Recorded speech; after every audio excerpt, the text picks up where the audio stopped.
Hello, I'm Teresa with Teresa Marie Art and Design. My Etsy site is Teresa Marie for Art on Etsy.com, and it's with the number 4. I have been making wisteria wreaths. On a previous video, I made my wisteria wreath and I put succulents in there and I put red flowering currant buds. But this one, I'm just making the form. How you do that is you start with just one of the vines, you make a circle, and then you just keep wrapping, wrapping, wrapping. If you look, like you could find a gap, and I always try to find a little gap like this one here, and that's where I'll stick the end of the vine. I always start with the thickest end of the vine, which is right here, because it's much sturdier, and I stick it in there, and then I just keep wrapping. So that's what I'm doing here. I'm wrapping this and I keep twisting. I find little gaps as I'm wrapping and I want to fill those gaps. The best time to make a wreath is when the vine is still green. It makes it more pliable. If the vine has dried, then you can soak it in a bathtub. But ideally, the best time to make a vine is when it's still green. This vine, wisteria, I just cut a few days ago. Wisteria can be very invasive, especially in Washington State. So I have a wisteria that came with my house, and I am forever trying to get rid of it.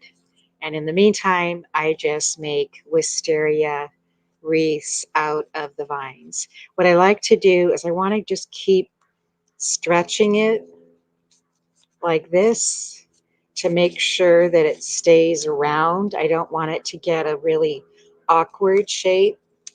And then sometimes I will press it against my stomach like this, or maybe against your chest, or maybe against a table, whatever works for you. And there's no need for me to wrap this with wire because it's so tight. What's nice about the vine when it's green is that it wants to open up. So as it's trying to open up, then it makes it tight. And then it will eventually dry. So I sell these on my Etsy site, and then I include greenery and ribbon to go with this. And it's just a little kit.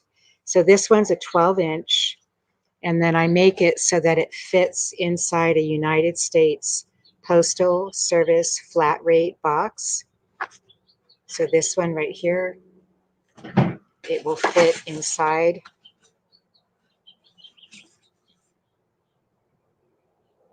And then I just put it in like this and see how that fits.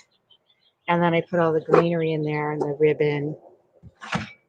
So these are great to have for springtime. They're great to have for Easter, hang on your door, hang outside, whatever works.